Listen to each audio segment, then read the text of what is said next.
میں مثال دوں ایک، اگر آپ حضرات برا نہ مانے تو، آج ان بعض بھائیوں سے جو داڑھی نہیں رکھتے، ان سے اگر ہم کہیں کہ بھئی دیکھو تمہارے جو آقا ہیں اور تمہارے جو محبوب ہیں، جو اللہ کے بھی محبوب ہیں، سرکار دو عالم صلی اللہ تعالی علیہ وسلم، ان کی شکل جیسی تھی، ان کی جیسی شکل بناؤ، تو کیا کہتے ہیں مولوی صاحب داڑھی رکھنا کوئی ضروری ہے؟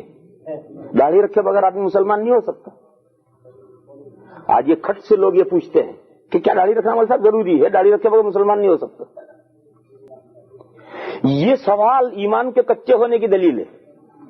میں ایک پکے ایمان والے کی دلیل پیش کروں، یہ آپ کے پاس یو ایس رہا امریکہ، وہاں کے ایک طالب علم کا قصہ ہے، اور مولانا مودودی نے اپنی کتاب رسائل و مسائل میں لکھا ہے وہ قصہ،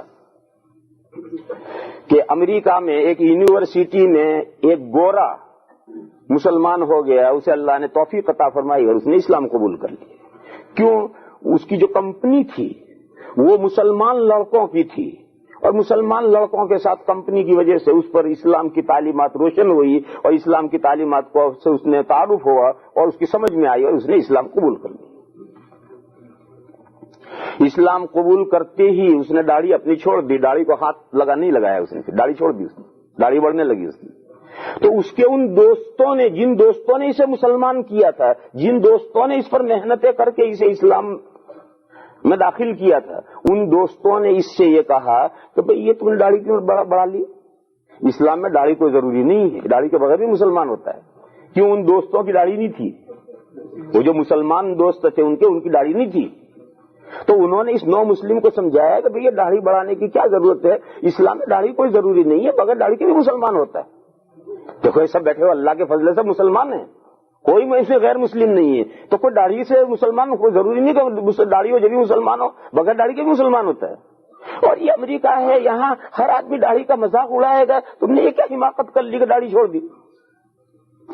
یہ قصہ یو ایس کا ہے، ایک یونیورسٹی کا ہے، اور یہ قصہ مودودی صاحب نے ان کی ایک کتاب ہے رسائل و مسائل، اس میں یہ قصہ لکھا ہے، اور اس میں سے یہ قصہ میری ایک کتاب ہے داڑھی اور انبیاء کی سنتیں، وہ قصہ میں نے وہاں نقل کیا ہے۔ تو اس نو مسلم نے کیا جواب دیا وہ مجھے سنانا ہے۔ اس نو مسلم، اچھا انہوں نے یہ کہا کہ داڑھی کوئی ضروری نہیں، داڑھی صرف سنت ہے۔ یہ ایک عام غلط خیال چلا ہوا ہے کہ داڑھی رکھنا سنت ہے، تو وہ ایک غلط خیال ان بیچارے بچوں کے اندر بھی تھا۔ انہوں نے اس نو مسلم کو کہا کہ داڑھی تو سنت ہے، ضروری نہیں ہے اسلام میں۔ تو اس نو مسلم نے کیا جواب دیا؟ نو مسلم نے جواب دیا کہ دیکھو بھائی، اسلام میں داڑھی فرض ہے، واجب ہے، سنت ہے، مستحب ہے، میں نہیں جانتا۔ یہ بتاؤ اسلام میں داڑھی ہے یا نہیں؟ انہوں نے کہا ہے۔ یہ انہوں نے مانا کہ اسلام میں داڑھی ہے، ان کا ہے نا، کہاں ہے؟ بس اس نے کہا پھر آگے میں نہیں جاننا چاہتا کہ فرض ہے یا واجب ہے یا سنت ہے یا مستحب ہے، یہ نہیں جاننا چاہتا یہ۔ اور کہا سنو، فوج کی ایک پلٹن ہوتی ہے، اس فوج کا کمانڈر ہوتا ہے، کمانڈر ایک حکم دے کہ یہ کام کرو، تو فوجی کو یہ حق نہیں پہنچتا کہ وہ اپنے کمانڈر سے پوچھے کہ جناب عالی آپ کا یہ حکم فرض کے درجے میں ہے یا واجب کے درجے میں ہے یا مستحب کے درجے میں ہے یا مباح کے درجے میں ہے۔ یہ فوجی کو یہ پوچھنے کا حق ہی نہیں پہنچتا اپنے کمانڈر سے۔ جب اس کے کمانڈر نے کہا کہ یہ کام کرو تو ہر فوجی کا یہ حکم ہے کہ اسے پورا کرے۔ تو یہ بتاؤ اسلام میں داڑھی ہے یا نہیں؟ ہمارے جو کمانڈر ان چیف ہیں اسلام کے، آقا دو جہاں صلی اللہ تعالی علیہ وسلم، ان کی داڑھی تھی یا نہیں تھی؟ اور انہوں نے امت کو داڑھی رکھنے کا حکم دیا ہے یا نہیں؟ تو ان نوجوانوں نے کہا کہ نہیں، حضور کی داڑھی تھی اور انہوں نے امت کو بھی حکم دیا ہے۔ انہوں نے کہا جب ہمارے کمانڈر ان چیف نے حکم دیا تو اب ہمیں یہ کوئی حق نہیں پہنچتا کہ ہم یہ پوچھیں کہ واجب ہے یا فرض ہے یا یہ ہے یا یہ ہے یا یہ ہے۔ ہماری ڈیوٹی اور ہماری ذمہ داری یہ ہے کہ جو کمانڈر ان چیف کا حکم ہے اس کی تعمیل کرنا۔ کامیاب فوجی وہی ہے، اطاعت شعار فوجی وہی ہے، حقیقی معنی میں صحیح فوجی وہی ہے کہ جو اپنے کمانڈر کی ہر بات مانے۔ پرانے زمانے کا قصہ ہے، جب ہٹلر کی لڑائی ہو رہی تھی، ایک طرف ہٹلر تھا ایک طرف اتحادی تھے، تو ایک مرتبہ اتحادی فوج کے بڑے بڑے جنرل گرفتار ہوئے، وہ گرفتار ہو کر کے ہٹلر کے پاس لائے گئے تو بڑے لوگوں کے ساتھ قیدیوں جیسا معاملہ نہیں کرتے ہیں، بڑائی کا معاملہ کرتے ہیں۔ تو ہٹلر کے ساتھ انہوں نے باتیں کی تو ان دشمن فوج کمانڈروں نے ہٹلر سے یہ پوچھا کہ ایک بات ہم یہ جاننا چاہتے ہیں کہ ہماری فوج اتنی ہے اور پسپا ہوتی جا رہی ہے، تیرے پاس تو تھوڑی سی فوج ہے اور تو ہی کامیاب ہوتا جا رہا ہے، کیا بات ہے؟ اس کا راز اور گر کیا ہے؟ تو ہٹلر نے کہا بتاؤ اس کا راز اور گر ہے۔ اسے کہا تم اپنے میں سے جو تم سے سب سے بڑا کمانڈر ہو اسے الگ کھڑا کرو۔ ایک صاحب کھڑے ہوئے، کہا جاؤ تم اپنی جو قیدی ہیں، تمہارے جو قیدی ہیں ان میں سے 100 فوجی تیار کرو اور ان کو چھٹی، قید سے چھٹی، اور باقاعدہ فوج کا ڈریس پہناؤ اور باقاعدہ فوجی لا کر کے پریڈ کراؤ یہاں۔ اور اس نے بھی اب اپنا حکم دیا کہ میرے بھی 100 فوجی لاؤ، اور وہ خود بھی پریڈ کرانے کے لیے اٹھا اور ایک راستہ طے کیا اور اس راستے میں آگے جا کر ایک گہرا گڑھا کھدوا دیا اور اس سے کمانڈر سے کہا کہ اپنی پلٹن اس راستے پر لے کر چلو، لیفٹ رائٹ کرتے ہوئے چلو۔ اب وہ کمانڈر صاحب چلتے ہیں left right left right left right, فوج چلتی چلتی گھڑے پر پہنچی، اب وہاں کھڑی کھڑی left right left right left right کر رہی، آگے تو گھڑا ہے۔ خیر واپس ہو گیا، رکو ہے۔ اس کے بعد ہٹلر اپنی فوج لے کر چلا، اپنی وہ 100 آدمیوں کی پلٹن لے کر چلا اور اس نے لیفٹ رائٹ، یہ تو کمانڈر تو کنارے پر چلا کرتا ہے، اس نے لیفٹ رائٹ چلتے چلتے 100 کے 100 اس گڑھے میں گر کر مر گئے، مگر کسی کا قدم جھجکا نہیں۔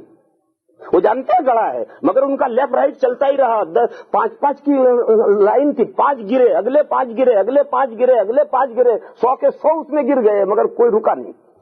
اس نے کہا دیکھو میری فوج کی کامیابی کا یہ گر ہے، تمہاری فوج لیفٹ رائٹ ہی کرتی رہی اور میری فوج گڑھے میں کود پڑی۔ تو جو اطاعت شعار فوج ہوتی ہے اس اطاعت شعار فوج کا یہ ہے، صحابہ میں اور ہم میں کیا فرق ہے؟ صحابہ وہ لیفٹ رائٹ کرتے تھے جو ہٹلر نے کروائی تھی، ان کو جہاں اگر ایک موقع پر حضور نے ایک بات فرمائی تھی جس وقت جنگ بدر ہو رہی تھی تو مدینہ کے انصار حضور سے یہ وعدہ کر کے لائے تھے کہ یا رسول اللہ ہمارے یہاں چلیے، ہم آپ کی حفاظت کریں گے مدینہ میں، اور اپنی جان سے، مال سے، آبرو سے، بیویوں سے زیادہ آپ کی حفاظت کریں گے مدینہ میں۔ اب بدر کی جنگ کے لیے، بدر پہلی جنگ ہے، اس جنگ کے لیے حضور فوج لے کر مدینہ سے باہر نکلے اور وہ جو قافلہ آ رہا تھا اس کو پکڑنا تھا، مگر وہ قافلہ تو نکل گیا اور دوسری 1000 کی فوج سے مقابلہ ہو گیا۔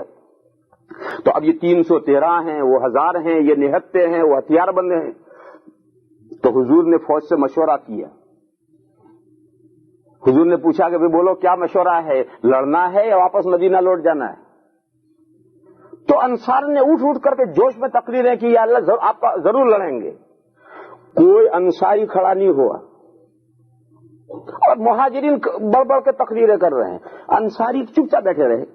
کیوں بیٹھے رہے؟ انصار یہ سوچتے رہے کہ ہم تو انصار ہیں، ہم نے تو حضور کے ساتھ عہد و پیمان کیا ہے، ہمیں تقریر کرنے کی ضرورت کیا ہے، ہماری تو جان مال سب حضور کے لیے وقف ہو چکی ہے، اس لیے انہوں نے تقریر نہیں کی۔